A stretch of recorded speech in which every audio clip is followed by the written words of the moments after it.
નમસ્કાર. Podcast with ભાગેશમાં આપ સૌ દર્શકોનું સ્વાગત છે.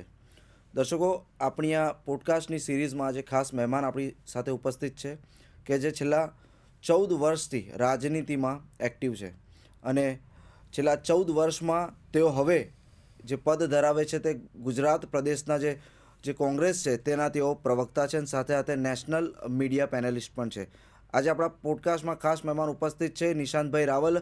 સ્વાગત કરું છું આપણું નિશાંતભાઈ પોડકાસ્ટ વિથ ભાગેશમાં. શરૂઆત કરીશું પ્રથમ તો તમારા બેકગ્રાઉન્ડથી, કઈ ફેમિલીથી આવો છો અને કેવી રીતે ભણતર થયું, આખરે તમે એન્જિનિયર પણ થયા છો અને સારો બિઝનેસ પણ કરી રહ્યા છો.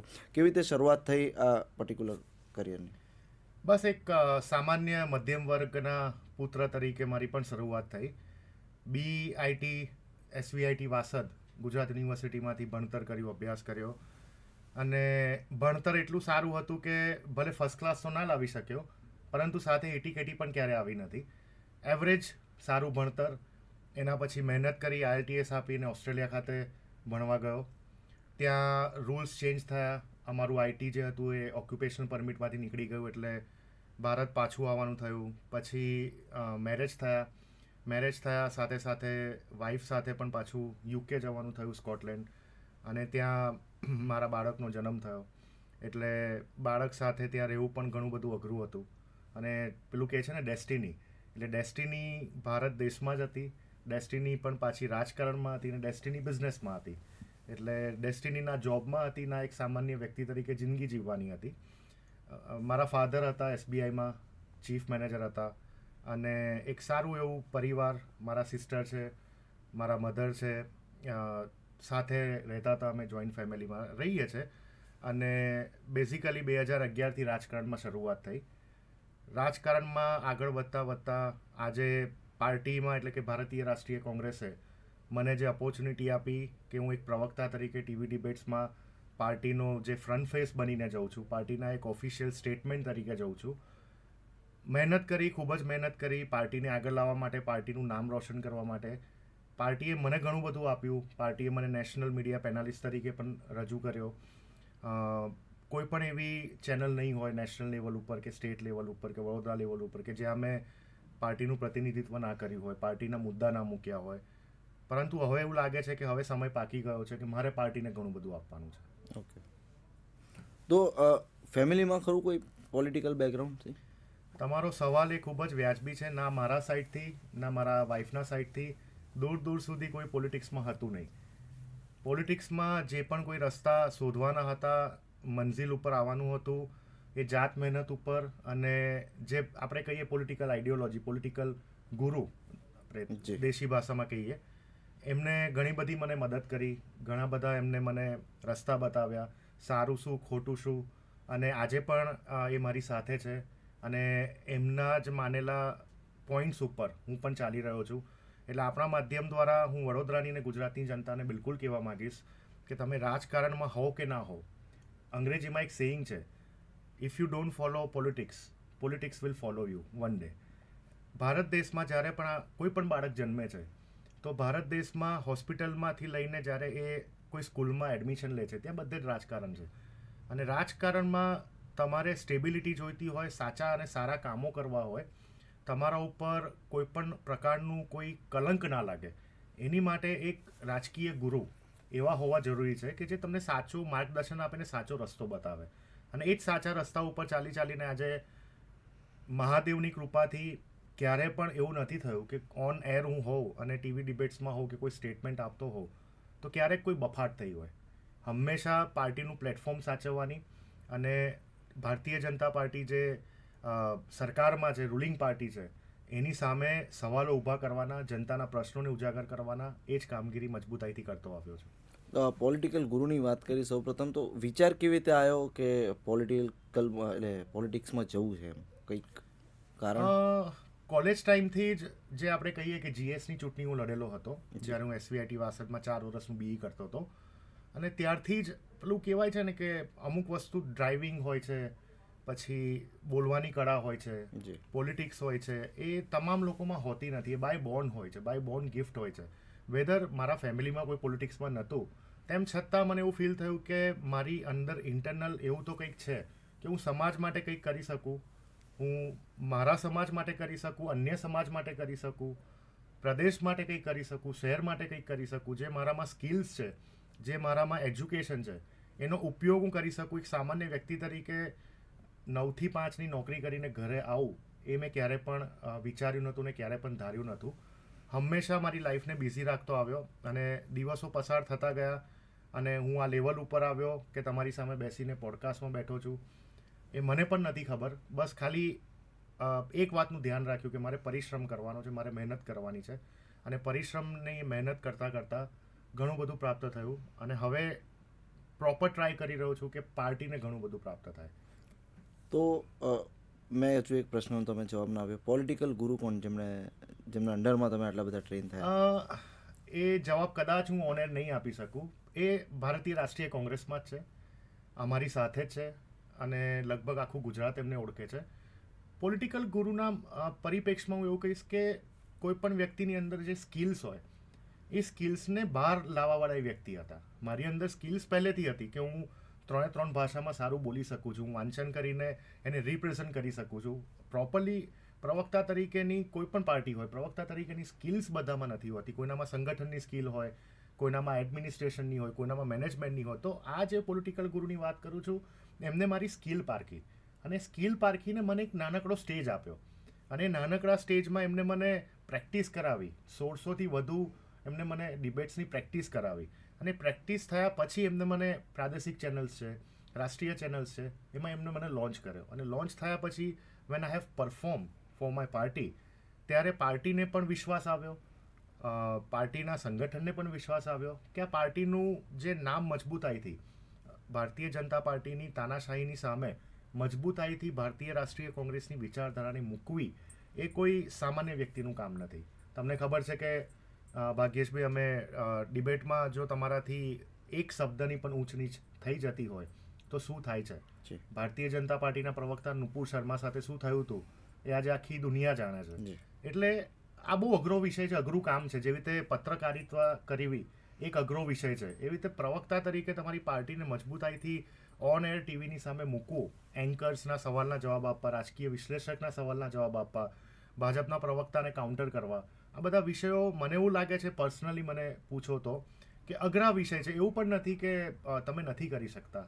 જો તમારી જોડે વાંચન છે, પ્રોપર ડેટા છે, પ્રોપર તમને રસ્તો ખબર છે કે તમારે કઈ બાજુ કઈ તરફ જવાનું છે, તમારું જો તમારી ભાષામાં એક શિષ્ટાચાર છે, તમારા ભાષામાં એક સંવિધાન છે, તો તમે ઘણું બધું કરી શકો છો. તો પછી આ જે શરૂઆત થઈ એક કાર્યકર્તા તરીકે તમે જોડાયા છો કોંગ્રેસમાં, એ પછી કેવી રીતે ગ્રો થયો પાર્ટીમાં? શરૂઆતના સમયમાં હું શહેરમાં મહામંત્રી તરીકે કામગીરી કરતો હતો. પછી ધીરે ધીરે મને સ્ટેટ લેવલના આઈટી સેલમાં મહામંત્રીને ઉપપ્રમુખ તરીકેની કામગીરી કરવાનો મોકો મળ્યો. પરંતુ તેમ છતાં હું મારા કામથી સેટિસ્ફાઈ નહોતો. મને એવું લાગતું હતું કે મારી સ્કિલ્સ પાર્ટીને મજબૂતાઈથી માસ કમ્યુનિકેશનના લેવલ ઉપર લઈ જવાની છે. તમને યાદ હશે કે જ્યારે પણ કોઈ ચૂંટણી હોય તો કમાટીબાગમાં એમપી થિયેટરમાં ઘણી બધી ચેનલ્સ આવતી હોય ને એમાં કોંગ્રેસના પ્રવક્તા હોય, ભાજપના પ્રવક્તા હોય, વચ્ચે એન્કર હોય અને સામે ભાજપના કાર્યકર્તા હોય, કોંગ્રેસના કાર્યકર્તા હોય. તો એક કોંગ્રેસના કાર્યકર્તા તરીકે હું સામેની તરફ હંમેશા બેસતો હતો. As a audience. Yes, as a audience. અને સામે બેસીને પણ જ્યારે સવાલ કરવાનો આવે ત્યારે જે સ્ટેજ ઉપર અમારા પાર્ટીના પ્રવક્તા ઊભા હોય હંમેશા મને કહેતા હતા કે નિશાંત, તું પહેલાં સવાલ કરજે, કારણ કે એમને વિશ્વાસ હતો કે હું જે સવાલ કરીશ એનો જવાબ કદાચ ભાજપના પ્રવક્તા પાસે નહીં હોય. તો સ્કિલ્સ તો હતી પણ સ્ટેજ નહોતું મળ્યું અને જ્યારે હવે સ્ટેજ મળ્યું છે તો હવે સમય પાકી ગયો છે કે સ્ટેજને વધુમાં વધુ હું સજાવું કેવી રીતે. ઓકે, પણ કોંગ્રેસ જ કેમ? કોંગ્રેસ કેમ, એના સર્ટેન રીઝન્સ છે કે જે રીતે ભારતીય જનતા પાર્ટીનો જન્મ થયો ત્યારથી લઈને અત્યારે ભારતીય જનતા પાર્ટી બહુમતીની સત્તામાં છે. જોકે બહુમતી તો ના જ કહેવાય કેન્દ્રમાં, પરંતુ અત્યારે ભારતીય જનતા પાર્ટી સત્તામાં છે. ગુજરાતમાં 30 વર્ષથી ભારતીય જનતા પાર્ટીનું શાસન છે. જ્યારે વિદેશમાં ગયો, યુકે અને ઓસ્ટ્રેલિયાને, ત્યાં 5 વર્ષ સ્પેન કર્યા અને જે ભારતીય જનતા પાર્ટી હંમેશા જે કમ્યુનલ માધ્યમ, સાંપ્રદાયિકતાનું માધ્યમ બનાવતી આવી છે.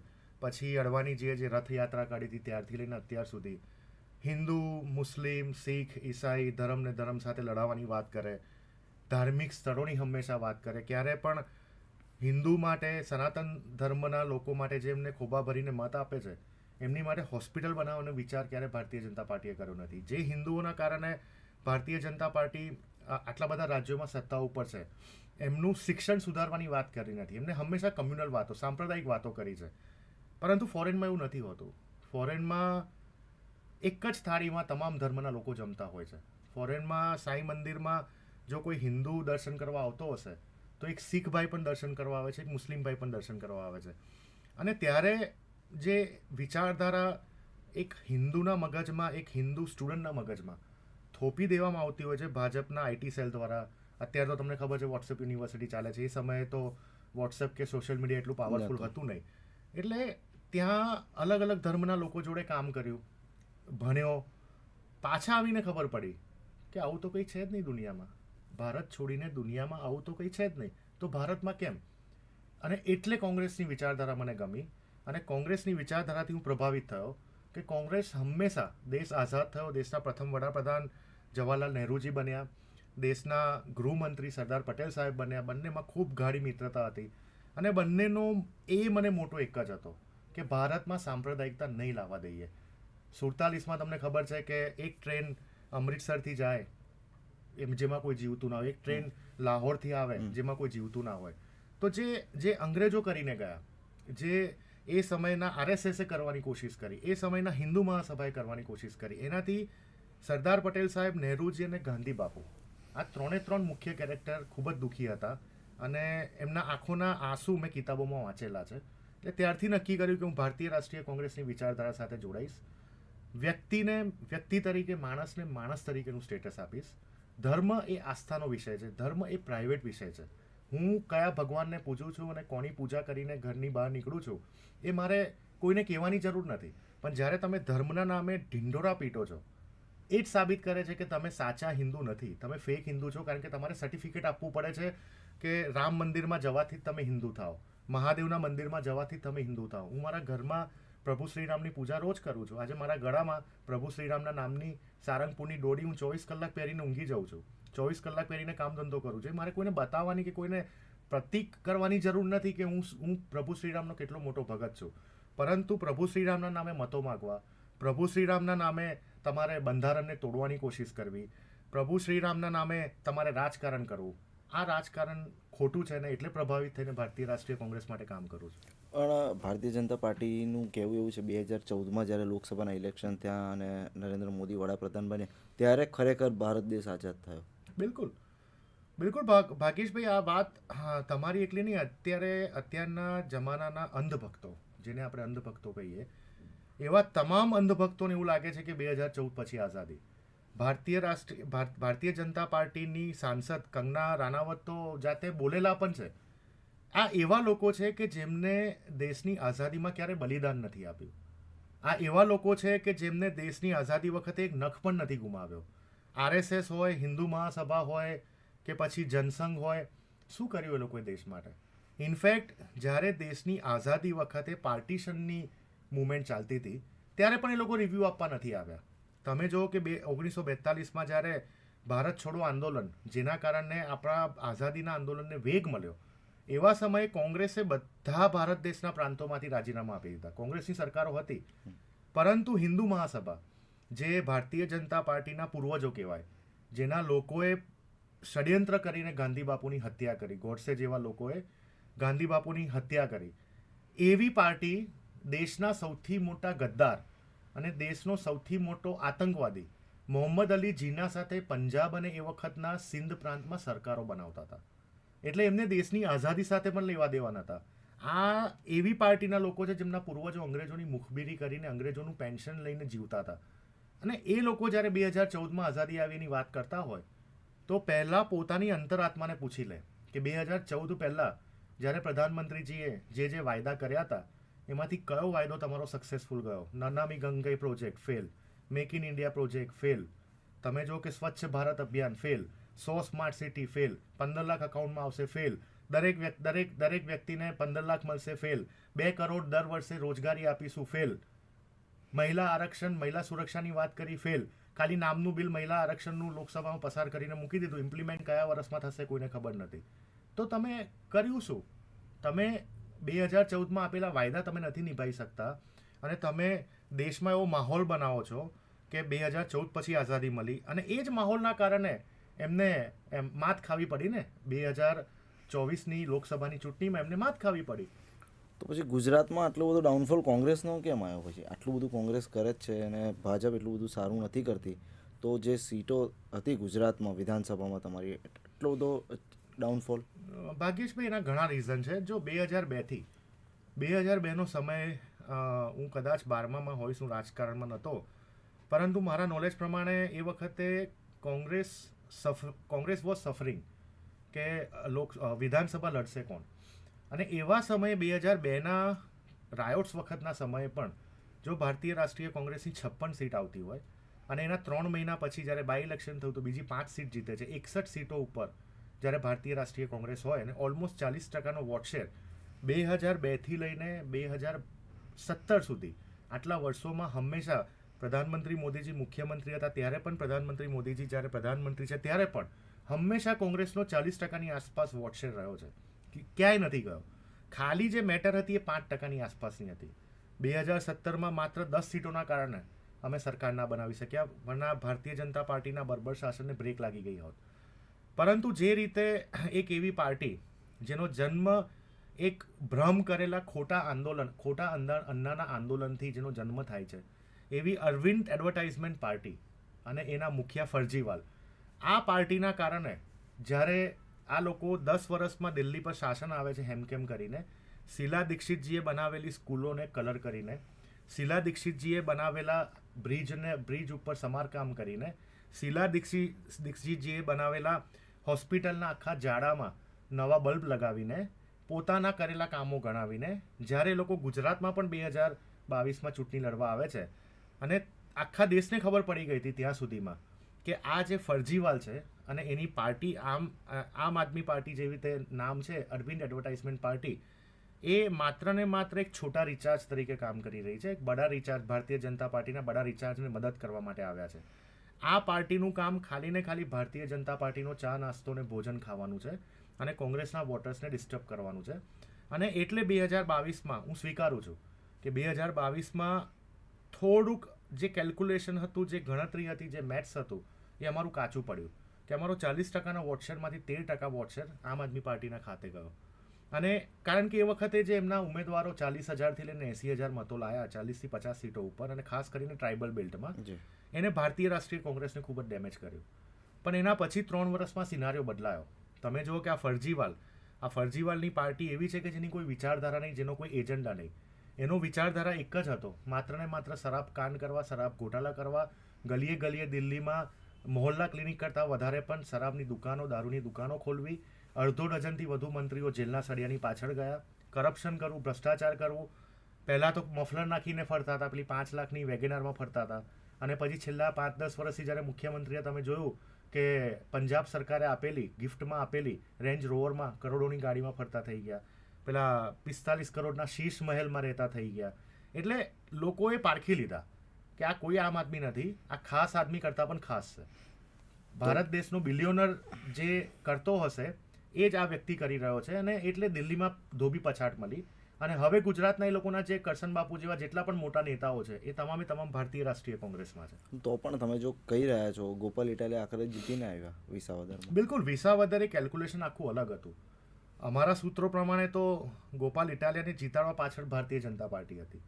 હવે શું મેથેમેટિક્સ હશે થોડા સમયમાં બહાર પણ આવી જશે. અને મને નથી લાગતું કે ગોપાલ ઇટાલિયા વધુ સમય આમ આદમી પાર્ટીમાં ટકે, કારણ કે ગોપાલ ઇટાલિયા જેવો વ્યક્તિ એ અપોર્ચ્યુનિસ્ટ છે, એને જનતાની નથી પડેલી.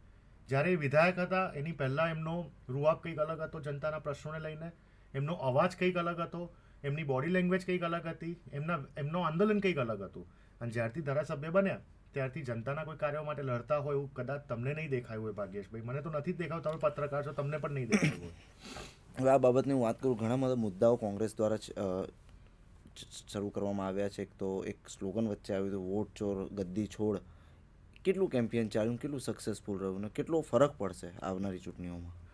જો વોટ ચોર ગદ્દી છોડ એ રાહુલ ગાંધીજીએ જ્યારે કર્ણાટકની એક લોકસભાની એક વિધાનસભાના રેકોર્ડ બહાર લાવ્યા, ત્યાર પછી હરિયાણાના રેકોર્ડ બહાર લાવ્યા, અમારા પ્રદેશ પ્રમુખ અમિત ચાવડા સાહેબે પણ સુરતની 84 વિધાનસભાના રેકોર્ડ બહાર લાવ્યા. અત્યારની પરિસ્થિતિ એવી છે કે નાનામાં નાનું બાળક પણ વોટ ચોર ગદ્દી છોડ બોલતું થઈ ગયું છે. સાબિત થાય છે કે જ્યારે હરિયાણામાં તમે જો કે આખું ભારત દેશનું મીડિયા, આખા ભારત દેશના જે તમને કહેવાય કે વિશેષ લોકો, જે ભણેલો ગણેલો વર્ગ છે, જે વિચાર કરવા લાયકનો વર્ગ છે, એ જ્યારે કહેતો હોય કે હરિયાણામાં ભારતીય રાષ્ટ્રીય કોંગ્રેસ મજબૂતાઈથી મેજોરિટીથી સરકાર બનાવશે, તેમ છતાં જ્યારે શોકિંગ ન્યૂઝ આવે કે ત્યાં સરકાર 10 સીટોના કારણે ના બની અને પછી ખબર પડે કે ત્યાં તો વોટ ચોરી થતી હતી, એવા વોટર્સ કે જે હયાત જ નથી, એવા વોટર્સ કે જેનું અલગ અલગ રાજ્યોમાં વોટિંગ બોલે છે, એવા વોટર્સ કે જે તમારો સ્ટુડિયો છે, એટલા સ્ટુડિયોમાં 600 લોકોના એડ્રેસ બોલતા હોય એમના વોટિંગ કાર્ડ ઉપર, એપિક આઈડી, અલગ અલગ લોકોના અલગ અલગ એપિક આઈડી હોય. ભારત દેશના સંવિધાને દરેક વ્યક્તિને એક વોટ કરવાનો અધિકાર આપ્યો છે. અમારી વિચારધારા બિલકુલ સ્પષ્ટ છે કે આ દેશમાં જે પ્રધાનમંત્રી મોદીજીની બીજા ટર્મની સરકાર છે એ વોટ ચોરી કરીને બનેલી છે. અમારું ઇન્ટરનલ જે પ્રેક્ટિસ હતી, અમારું ઇન્ટરનલ જે સર્વે હતું, એવું કહેતું હતું કે ભારતીય જનતા પાર્ટી 150થી વધુ સીટો, કદાચ 100 સીટની અંદર સમેટાઈ જવાની છે. તેમ છતાં હેમકેમ કરીને નીતિશ અને નાયડુની ડિપેન્ડન્ટ બનેલી આ સરકાર વોટ ચોરી કરીને બનેલી છે. તમે જોયું કે ગોવામાં શું થયું, મહારાષ્ટ્રમાં તમે જો કે લોકસભાની ચૂંટણી હતી ત્યારે સૌથી નંબર 1 પાર્ટી ભારતીય રાષ્ટ્રીય કોંગ્રેસ 13 સીટો સાથે, સિંગલ લાર્જેસ્ટ ડિજિટ 13 સીટો સાથે લોકસભામાં અમે નંબર 1 પાર્ટી ઉભરીને આવ્યા. 5 મહિના પછી વિધાનસભાની ચૂંટણી થાય અને એમાં અમારું મહાગઠબંધન જે હતું ઉદ્ધવ ઠાકરેની અસલી શિવસેના સાથે, એની આટલી કારમી હાર થઈ કેવી રીતે શક્ય છે? જે વોટર મહાગઠબંધનને અને ઇન્ડિયા ગઠબંધનને આટલા સારા માર્જિનથી લોકસભામાં વોટ આપે છે અને 5 જ મહિનામાં એવું તો કયું પરિવર્તન આવી ગયું? તમે જો કે એ સમયે મહારાષ્ટ્રમાં 1 કરોડથી વધુ નવા વોટર્સ ઇન્સર્ટ થઈ ગયા. કેવી રીતે શક્ય છે? લોકસભાની ચૂંટણી અને વિધાનસભાની ચૂંટણી વચ્ચે 5 મહિનાનો ડિફરન્સ હતો અને 1 કરોડ વોટર્સ એડ કેવી રીતે થઈ ગયા? એનો જવાબ પણ ચૂંટણી પંચ આજ સુધી અમને આપી નથી શકી. એટલે વોટ ચોરી કરીને ગાદી લીધી છે એ વાત પણ નિશ્ચિત છે અને એ વોટ ચોરી કરવા માટેનું સૌથી મોટું વેપન જો ભારતીય જનતા પાર્ટીએ ઉપયોગ કર્યું હોય તો એ છે SIR, જેને આપણે સ્પેશિયલ ઇન્ટેન્સિવ રિવિઝન તરીકે ઓળખીએ છીએ, પરંતુ એ હકીકતમાં ભારતીય જનતા પાર્ટી માટે સ્પેશિયલ ઇન્ટેન્સિવ રિમૂવલ બની ગયું. બિહારમાં 65 લાખ મતદારોને કાઢી મૂક્યા. રિઝલ્ટ તમે જોઈ લીધું. બિહારમાં આટલું વન સાઇડ રિઝલ્ટ આવું અશક્યની બાબત હતી. એટલે આ બધા મુદ્દાઓથી અને SIRમાં તમે જોયું કે વડોદરા શહેર બેસ્ટ એક્ઝામ્પલ, 45,000 વાંધા અરજીઓ જે ભારતીય જનતા પાર્ટીના કાર્યકર્તાઓ, કોર્પોરેટરોએ વડોદરા શહેરમાં એમના સંગઠનના લોકોએ કરી અને બકાયદા ટ્રેનિંગ આપવામાં આવી છે. ભાજપ તરફથી એમના કાર્યકર્તા, કોર્પોરેટરોને ટ્રેનિંગ આપવામાં આવી છે, પ્રશિક્ષણ આપવામાં આવ્યું છે કે તમારે એક વ્યક્તિએ 300, 400 વાંધા અરજીઓ કેવી રીતે કરવાની. આ કેવી રીતે શક્ય છે કે એક નિશાંત રાવલને 300 વ્યક્તિઓ નથી ગમતા કે ભાઈ આ વોટર હોઈ જ ના શકે? એવી 45,000 વાંધા અરજીઓ કરી. વડોદરા શહેરના કલેક્ટરને અમે સેલ્યુટ કરીશું કે અમારા કરેલા આંદોલન અને અમારા કરેલા પ્રવૃત્તિને એમને વેગ આપ્યો અને 45,000 વ્યક્તિઓના જે વાંધા અરજી હતી એને રદ કરી અને આજે એ લોકોને સંવિધાનિક અધિકાર મળી ગયો. અને એમાં ભારતીય જનતા પાર્ટીના કોર્પોરેટરોને, ચૂંટાયેલી પાંખોને એમના સંગઠનનું સ્કેન્ડલ અને કયા વ્યક્તિઓ તો એ પણ બહાર આવ્યા, એ પણ યુગ અભિયાને બતાવેલું છે ભાગ્યેશભાઈ. આખા દેશમાં થઈ રહ્યું છે આ, નહીં માત્ર ને માત્ર વડોદરા, આખા દેશમાં થઈ રહ્યું છે કે જે કોંગ્રેસ પ્રભાવિત વિસ્તાર હોય, કોંગ્રેસ પ્રભાવિત બૂથ હોય અથવા તો કોંગ્રેસ પ્રભાવિત સોસાયટી હોય, કોંગ્રેસના વોટર્સને હેમકેમ કરીને SIR ફોર્મ 7ના માધ્યમનો દુરુપયોગ કરીને કાઢવા, આ સાબિત કરે છે કે આ લોકો વોટ ચોરી કરીને ગાદી ઉપર બેઠા છે. હવે તમે જે વાત કરી, આપણે તો જે ડાઉનફોલની વાત કરી, તમે વડોદરા શહેરની બી વાત કરો. છેલ્લે વડોદરા શહેરમાં ધારાસભ્ય ક્યારે હતા કોંગ્રેસના? ખ્યાલ છે કદાચ તમને? તમારી વાત સાચી છે કે તો આટલા બધા આંદોલનો થાય છે, આટલું બધું તમે જનતા માટે લડો છો, જનતાનો અવાજ બનો છો, તેમ છતાં વડોદરામાં તમે કોર્પોરેશનની વાત કરો, ફક્ત 6 કે 7 કાઉન્સિલરો છે, ધારાસભ્ય તો કોઈ છે જ નહીં. સાંસદ છેલ્લે ક્યારે હતા કદાચ યાદ નહીં હોય આપણને. તો આટલી બધી મહેનત કર્યા બાદ પણ રિઝલ્ટ ના મળે તો એની પાછળનું શું કારણ? ભાગ્યેશભાઈ, ભારત દેશમાં કોંગ્રેસે લગભગ 56 વર્ષ શાસન કર્યું છે અને એ સમયે પણ ભારત દેશમાં ઘણી બધી પાર્ટીઓ હતી. જ્યારે ભારત દેશની પહેલી કેબિનેટ બની ત્યારે એ પહેલી કેબિનેટમાં શ્યામા પ્રસાદ મુખર્જી, જે ભારતીય જનતા પાર્ટીના સંસ્થાપક સદસ્ય કહેવાય, એ વિરોધ પક્ષમાં હોવા છતાં પણ પ્રધાનમંત્રી નહેરુજી અને સરદાર પટેલ સાહેબે એમને કેબિનેટમાં લીધેલા. પહેલી સરકારના કેબિનેટમાં એ હતા. વિષય એ છે કે તમારા એ સમયે પણ ઘણી પાર્ટીઓ હતી તો પણ જીતી નથી શકતી, સત્તા નથી બનાવી શકતી. કેન્દ્રબિંદુ દેશના રાજકારણનું જો હતું તો ભારતીય રાષ્ટ્રીય કોંગ્રેસ હતું. સત્તાને ધાર્મિક મુદ્દાઓ પર ડાયવર્ટ કરીને કે સત્તાને અન્ય મુદ્દાઓ પર ડાયવર્ટ કરીને હેમકેમ કરીને એને કેચ કરવી અને એને મેન્ટેન કરી રાખવી એ વિષય અલગ છે. પણ 30 વર્ષથી ભારતીય જનતા પાર્ટીનું બોર્ડ છે વડોદરામાં. તમે પૂછ્યું કે છેલ્લે વિધાયક ક્યારે હતો? 30 વર્ષ એટલે બહુ મોટો પીરિયડ થાય. આજે એ સમયે મારી ઉંમર પણ 10 વર્ષની જ હશે, એટલે મને પણ યાદ નહીં હોય કે એ વખતે વિધાયક કોણ હતું, એમએલએ કોણ હતું. સત્તાને કબજે કરીને, સરખામણી કરીને ખુરશી ઉપર શાસન કરવું એ વિષય અલગ છે, અને જનતાના મુદ્દાઓ પ્રતિ કામ કરવું એ વિષય અલગ છે. એવું તો છે નહીં કે 30 વર્ષથી ભારતીય જનતા પાર્ટીનું શાસન છે તો વડોદરામાં કોઈ 30 મુદ્દા નથી. વડોદરામાં 300 મુદ્દા છે, અસંખ્ય મુદ્દા છે. વડોદરામાં માનનીય મુખ્યમંત્રી શ્રી ભૂપેન્દ્રભાઈ પટેલે 3 વખત કહેવું પડતું હોય કે વિકાસથી વંચિત વડોદરા કેમ રહ્યું. જાતે મુખ્યમંત્રી કે વડોદરાના 5 ધારાસભ્યોએ મુખ્યમંત્રીને પત્ર લખવો પડતો હોય કે વડોદરામાં વડોદરાના જેટલા પણ આજુબાજુના જે સરકારી કર્મચારીઓના અધિકારીઓ છે અમારું સાંભળતા નથી. અમારું નથી સાંભળતા તો વડોદરાની જનતાનું કેવી રીતે સાંભળતા હશે? ભલે એમને એમના કામો માટે સાંભળતા નથી એ વિશે રજૂઆત કરેલી કે જનતાના કામો માટે સાંભળતા નથી એ વિશે રજૂઆત કરેલી, સ્પષ્ટતા એ 5 ધારાસભ્યો કરી લે. મારે એમાં ડીપમાં નથી જવું, પરંતુ વડોદરાની હાલત ખસ્તા છે એ વાત નક્કી છે. 10 વર્ષથી વડોદરામાં ઇન્ટરનેશનલ એરપોર્ટ એક પણ ઇન્ટરનેશનલ ફ્લાઇટ ના ઉડતી હોય. વિશ્વામિત્રીને સાફ કરવાના નામે ક્યારેક 72 કરોડ વાપરી નાખવામાં આવતા હોય, ક્યારેક 1100 કરોડ વાપરી નાખવામાં આવતા હોય.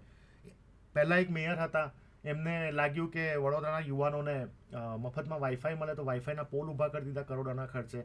ક્યારે પણ વડોદરાના યુવાનોને 5 સેકન્ડ માટે પણ વાઈફાઈ જોવા ના મળ્યું. એ પ્રોજેક્ટ પણ ફેલ ગયો.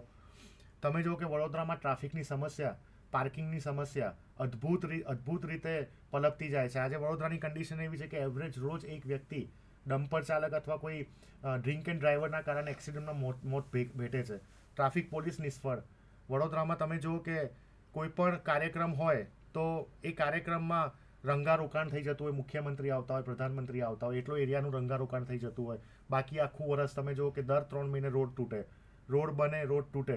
એટલે વડોદરામાં ભારતીય જનતા પાર્ટીનું 30 વર્ષના શાસનમાં એમની માટે ઇન્ફ્રાસ્ટ્રક્ચરની ડેફિનેશન એ માત્ર ને માત્ર ભ્રષ્ટાચાર છે. જેટલી વખત રોડ બનાવશે એટલી વખત એમને ખાઈકી મળવાની છે, જેટલી વખત ગટરનું કામગીરી કરશે એટલી વખત એમને ભાગ બટાઈ મળવાની છે. કોંગ્રેસની વાત તમે કરી કે કોંગ્રેસ કેમ નથી જીતી શકતું. જ્યાં સુધી, હું બહુ સ્પષ્ટ વાત કરું છું, જ્યાં સુધી વડોદરાના નાગરિકો પ્રધાનમંત્રી મોદીના નામે મતદાન કરવાનું નહીં છોડે ત્યાં સુધી વડોદરાના નાગરિકોને આ જેટલી પણ પૂરની સમસ્યાથી લઈને રખડતા ઢોરની સમસ્યાનો રોજબરોજ સામનો કરવો પડે છે એ સામનો એમને કરવો પડશે. કારણ કે જો જે રાજ્યમાં, જે શહેરમાં વિપક્ષ જ્યારે મજબૂત નથી હોતું તો એની હાલાકી ભોગવવાનું કામ, એની હાલાકી ભોગવવાનો જે આખો લોડ હોય છે એ જનતા ઉપર આવતો હોય છે. કોંગ્રેસ તરીકે અત્યારની વાત કરીએ તો હવે આ નવું કોંગ્રેસ છે. અમારી ફાઇટ કરવાની સ્ટ્રેટેજી, અમારી લડવાની સ્ટ્રેટેજી, અમારી રોડ ઉપર ઉતરવાની સ્ટ્રેટેજી આખી બદલાઈ ગઈ છે. તમે જોયું કે આ 45,000 વાંધા અરજીઓમાં SIRમાં ભારતીય રાષ્ટ્રીય કોંગ્રેસની સૌથી મોટી જીત થઈ. સવાલ સાચો છે કે કેમ નથી થતું. અમે રોજ પ્રયાસ કરીએ છીએ. અમારી પાસે સારા ભણેલા કાર્યકર્તાઓ નથી એવું પણ નથી. અમારી પાસે જો ક્વોલિટી કાર્યકર્તા ના હોત તો ભારતીય જનતા પાર્ટીમાં અત્યારે જે મંત્રાલય છે એમાં એ અડધો ડઝનથી વધુ મંત્રીઓ કોંગ્રેસની વિચારધારાવાળા ના બેઠેલા હોત. ભારતીય જનતા પાર્ટીને કોંગ્રેસના મોટા નેતાઓને હેમકેમ કરીને ધારાસભ્યની સીટો, લોકસભાની સીટો ના આપવી પડતી હોત. પણ કેન્ડિડેટ છે તમારી પાસે એમ ઉમેદવાર તાકાતવર હોય કે લોકોનું કામ કરી શકે? કારણ કે મેં હમણાંની જ વાત કરું, તમે હોદ્દેદારોની નિમણૂક કરી વડોદરા શહેરમાં. લિસ્ટ તમે એમ કીધું કે ભાઈ હવે આપણે બહુ સ્ટ્રોંગલી બનાવેલી છે ટીમ. એમાં કેટલા બધા ઉપપ્રમુખ, કેટલા બધા મહામંત્રીઓ કે સંગઠનનો ભાગ છે. પણ મેં જ્યારે લિસ્ટ જોતો હતો ત્યારે તમે વડોદરા શહેર માટે 5 પ્રવક્તાઓની નિમણૂક કરી. 5માંથી 2 પ્રવક્તા તો કદાચ એવા છે જે અન્ય પાર્ટીમાંથી હમણાં થોડા સમય પહેલાં જ આવેલા છે. તો શું કોંગ્રેસમાં પહેલેથી એટલા સ્ટ્રોંગ કાર્યકર્તાઓ નથી કે બહારથી જે બીજી પાર્ટીમાંથી આવેલા હોય એમને આટલા સરસ હોદ્દા પર તમે બેસાડતા હોય કે પ્રવક્તાની પદ પર બેસાડતા હોય? 2 વાત છે ભાગ્યેશભાઈ.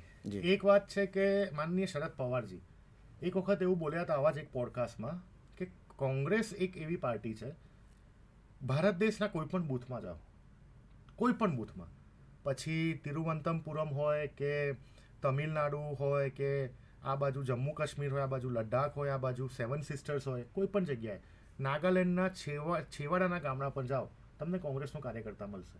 કદાચ ભાજપનો નહીં મળે, ભાજપનો 100% નહીં મળે, કોંગ્રેસનો મળશે. બીજી પાર્ટી, અન્ય પાર્ટી, અરવિંદ એડવર્ટાઇઝમેન્ટ પાર્ટીની તો કોઈ વાત જ નથી કરી, એનું કોઈ વજૂદ નથી. અને બીજી વાત તમે કરી કે કોંગ્રેસ પાસે કાર્યકર્તાઓ નથી કે બહારની પાર્ટીના આવેલા લોકોને આપવા પડે છે. તમને યાદ હશે રેવંત રેડ્ડી, જે તેલંગાનાના હાલના તમે જો કે એ મુખ્યમંત્રી છે, અને રેવંત રેડ્ડી પણ 5 વર્ષ પહેલાં જ 2020ની આસપાસ જ, જ્યારે ચૂંટણી થઈ 2024માં, ત્યારે 2020ની આસપાસ જ એ આવેલા પાર્ટી જોઈન કર્યું હતું, અને પાર્ટી એમને મુખ્યમંત્રી તરીકેનો આટલો મોટી જવાબદારી સોંપી. ભારતીય રાષ્ટ્રીય કોંગ્રેસ એવી પાર્ટી છે કે ક્વોલિટી જોઈને જવાબદારી આપે છે, જેનામાં જે ક્વોલિટી એને એવી જવાબદારી. અને પર્ટિક્યુલરલી પ્રવક્તા એક એવો વિષય છે કે પ્રવક્તા તમે રોજ નવા નથી બનાવી શકતા. પ્રવક્તાને ટ્રેનિંગની જરૂર હોય છે, પ્રવક્તાને અનુભવ, પ્રવક્તાને બોડી લેંગ્વેજ, પ્રવક્તાને ક્યારે તમારે કાઉન્ટર કરવું, ક્યારે તમારે ચૂપ રહેવું, કયા વિષયમાં તમારે બોલવું, કયા વિષયમાં તમારે શાંત રહેવું, એ પ્રવક્તા દરેક પ્રકારના લેવલ ક્રોસ કરી એક લેવલ ઉપર આવતો હોય છે. એટલે વડોદરાના જે 5 પ્રવક્તાઓ છે, ખૂબ જ સ્ટ્રોંગ ટીમ છે. અને જે તમે અન્ય પાર્ટીનું કીધું, એમને ભારતીય રાષ્ટ્રીય કોંગ્રેસમાં આએ પણ 2.5 વર્ષથી વધુનો સમય થઈ ગયો છે. તો હવે કોંગ્રેસમાં થઈ ગયા છે, કોંગ્રેસની વિચારધારા સાથે સુયોજિત રીતે ડીપલી અંદર ઉતરી ગયા છે. એટલે મને નથી લાગતું કે એમાં કોઈ પણ પ્રકારની આપત્તિ હોઈ શકે. તો હવે એક અંતિમ પ્રશ્ન હું કરીશ કે આટલા સમયથી છો કોંગ્રેસ પાર્ટીમાં, જાતે હવે પોતાને કેન્ડિડેટ તરીકે જુઓ છો કે નહીં? મહાદેવની ઈચ્છા હશે અને મારી પાર્ટીની ઈચ્છા હશે, પાર્ટી જે કોઈ પણ આદેશ આપશે કે આવનારી વિધાનસભા લડવાની છે, આવનારી લોકસભા લડવાની છે, પાર્ટીનો આદેશ હંમેશા શિરોમાન્ય રાખેલો છે. પરંતુ મારી પર્સનલ ઈચ્છા કે હું ઇલેક્ટેડ પોલિટિક્સ કરતાં વધારે સિલેક્ટેડ પોલિટિક્સમાં બિલીવ કરું છું. અમારી પોતાની વિચારધારા છે. સિલેક્શન થયા પછી, એટલે કે પદ ઉપર રહીને પાર્ટીના સંગઠનને વધુ મજબૂત કરવું અને પાર્ટીના સંગઠનને કેવી રીતે આગળ લઈ જવું, એ પણ ખાસ કરીને માસ કમ્યુનિકેશનના માધ્યમ દ્વારા, મીડિયાના માધ્યમ દ્વારા. તો એ સ્કિલ મારામાં છે, અને એ સ્કિલમાં આગળ જવાનો જ્યારે પણ પાર્ટી તરફથી મને મોકો મળશે, ઓપોર્ચ્યુનિટી મળશે, તો હું એને બેઝિઝક હા પાડીશ. અને પાર્ટી માટે કટિબદ્ધ છું, પાર્ટીને વળગેલો છું. અને મારું એજ્યુકેશનને લઈને ને મારા નોલેજના કારણે એક ડિબેટમાં જો હું 5 વોટર્સ પણ ભાજપમાંથી કોંગ્રેસ માટે કન્વર્ટ કરી શકું છું, તો હું માનું છું કે મેં મારી પાર્ટી સાથે જસ્ટિસ કર્યું. મારી પાર્ટીએ મને જે લેવલ આપ્યું એ લેવલ મેં નિભાવ્યું. એટલે છેલ્લે તો પાર્ટી જે કોઈ પણ આદેશ આપશે એ હંમેશા નિભાવવા માટે કટિબદ્ધ છે. Thank you so much Nishantbhai, આપણો કિંમતી સમય આપણે પોડકાસ્ટમાં આપ્યો તે બદલ. તો આ હતા ભારતીય રાષ્ટ્રીય કોંગ્રેસના ગુજરાત પ્રદેશના પ્રવક્તા એવા નિશાંતભાઈ રાવલ, અને છેલ્લા 14 વર્ષથી તેઓ રાજનીતિમાં છે. અને જોવાનું રહેશે કે પોતાની જે પ્રવક્તા તરીકેની જે તેમની સ્કિલ્સ છે એના કારણે તેઓ કેટલા વોટર્સને ભારતીય કોંગ્રેસમાં જોડી શકે છે, અને કેટલા જે બદલાવ લાવવાની તેમણે વાત કરી છે કે થોડા સમયમાં હવે જે વિધાનસભાની ચૂંટણી આવશે ત્યાં પણ ક્યાંક ને ક્યાંક ફેરપલટ જે છે તે થઈ શકે છે. જોવાનું રહેશે તેમની મહેનત અને તેમના કહેલા શબ્દો હવે કેટલા ખરા પડે છે. વધુ વિગતો માટે જોતા રહો યુગ અભિયાન ટાઈમ્સ.